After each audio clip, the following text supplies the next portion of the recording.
नमस्कार दोस्तों, कैसे हैं? उम्मीद करता हूँ आप बढ़िया और अच्छे होंगे।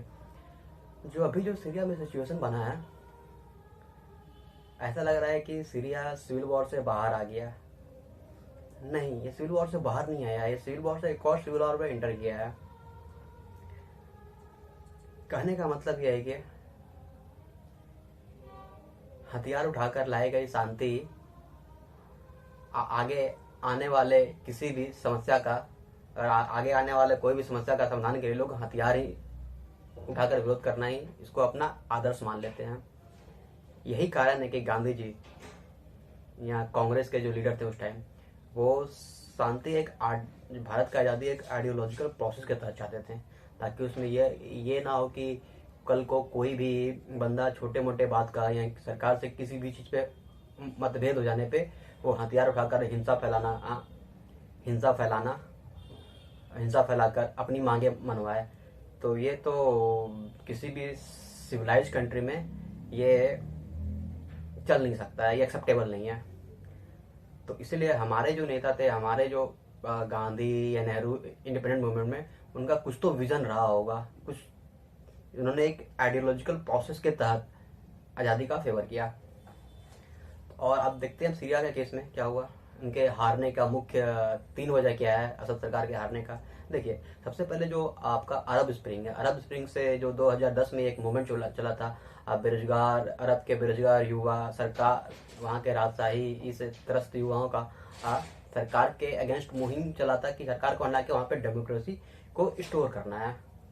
और सही मायने में पूछा जाए तो डेमोक्रेसी ही आज के टाइम में एक्सेप्टेबल है। नॉन डेमोक्रेटिक गवर्नमेंट एक्सेप्टेबल नहीं है, क्योंकि डेमोक्रेसी वो होता है जिसमें आप अपनी बात सरकार तक पहुंचा सकते हो, और अगर सरकार नहीं बातें मान रही तब उसको हटा सकते हो।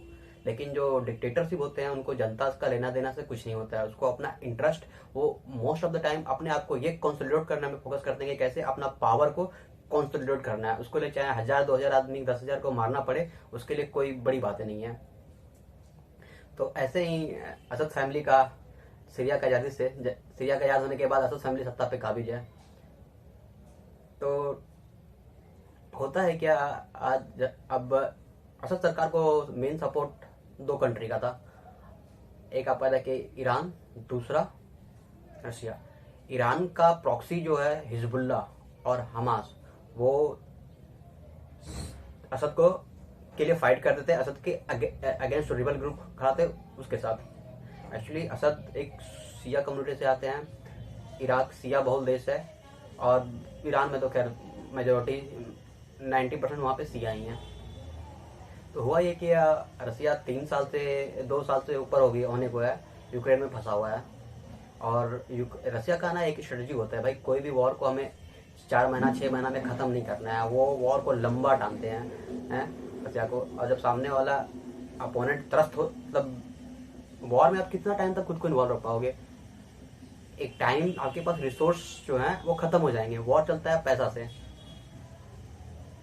जब कल को देखना, कल को यूक्रेन के पास आज नहीं तो कल रिसोर्स जो बाहर से उनको सप्लाई मिल रहा है यूएस से, वो जिस दिन सपोर्ट देना बंद करें उसके 10 दिन के बाद, 1 महीना के बाद सीज फायर डिक्लेयर हो जाएगा, वॉर खत्म हो जाएगा। तो ठीक, दूसरा जो इनका सपोर्टर था ईरान, वो हिजबुल्ला इनके लिए, असद के लिए फाइट करते थे। और इंटरेस्टिंग बात है ना कि बाकी जो रिबेल ग्रुप है वो ज़्यादातर आपका देखे, कुछ कुर्द हैं, कुछ आपका STS वाले हैं, वो मेजोरिटी सुन्नी है। और सीरिया एक सुन्नी बहुल देश है, और सब भी धर्म है, जुडाइज्म तो वहाँ पे नहीं है।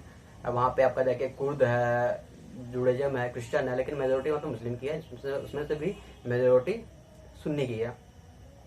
इजराइल इराक वॉर में क्या हुआ, इजराइल और हमास वॉर में क्या हुआ कि हमास को उसने ख़त्म कर दिया इजराइल ने, इसको भी, हिजबुल्ला को भी, उसका मेन लीडरशिप को मार दिया। और जो ईरान का मेन लीडरशिप है उसका 2 महीना से कुछ आता पता नहीं है, खुमैनी का हैं भी नहीं भी, वो भी उम्र हो चले थे, तो अपना लास्ट कंडीशन में है। तो होता ही है क्या, 27-28 तारीख को जब STMS अबू मोहम्मद जुलानी जो अलकायदा से इंस्पायर थे, वो USA ने इसको टेररिस्ट डिक्लेयर करके रखा था $10 मिलियन का। वो कैसे आज उसको एज ए रिबेल का लीडर, एक मसीहा रिप्रेजेंट कर रहे हैं। तो और वेस्टर्न मीडिया कैसे इसका महिमा मंडन कर रही है। तो मैं कहना यही चाहता हूँ कि भाई इतना भी अपना एजेंडा को प्रोपोगेट करने के लिए सच को मत दबाओ कि लोग झूठ को ही सच मान लें। और जिससे त्रस्त कौन होता है? आम इंसान। तो ये है आपके जनाब आप अबू मोहम्मद अल जलानी, जिसपे 10 साल का, जिसपे 2017 में यूएसए $10 मिलियन का, भाई इसको जिंदा पकड़ के जो भी देगा उसको $10 मिलियन का यूएस इनाम देगा। वो इनका हीरो बन जाता है। वेस्टर्न मीडिया इसका इंटरव्यू कर रही है, बीबीसी इंटरव्यू कर रही है, गार्जियन इन पे लेट आर्टिकल्स पे आर्टिकल लिख रही है। तो इनको तो एक खुला ओपन मीडिया देखा कि रसिया का आने वाला है नहीं, रसिया आया भी नहीं। इनका जो भी वेपन था वहां से वो हटा के लेके चला गया था यूएस में, सॉरी रसिया में, यूक्रेन वॉर के साथ। इधर हिजबुल्लाह खत्म हो गया तो असद का कोई सप्लाई मिल नहीं पाया। और असद का क्या है ना कि इन्होंने अपने सेना को 3-4 साल से पेमेंट नहीं किया था, सैलरी पे नहीं किया था। तो कोई कितना लड़ेगा इनके लिए। तो वो सब फील्ड छोड़ के भाग गए।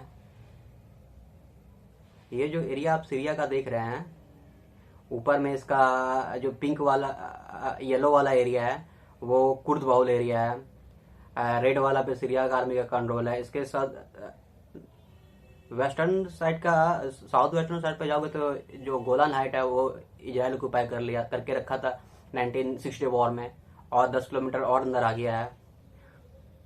और अभी जब पूरा कैप्चर कर लिया है एसटीएस वाले ने, तब दनादन उस पर इजराइल बॉम्बिंग कर रहा है। इजराइल का कंसर्न ये है कि भाई असद चला जाएगा तो जो इराक सीरिया के थ्रू ईरान सप्लाई करता है हिजबुल्लाह को वेपन, असला, बारूद, वो सप्लाई लाइन बंद हो जाएगा। और जो इनका जो फैक्ट्री है उस पर वो बम्बार्डमेंट कर रहा है अपना नागरिक का सुरक्षा के लिए।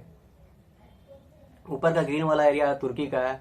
वो तुर्की का अलग सपना है कि भाई हमको ग्रेटर तुर्की बनाना है अर्दगान साहब का। ऑटोमन एम्पायर को फिर से कायम करना है, खलीफा कैलिफेट कायम करना है। यही है।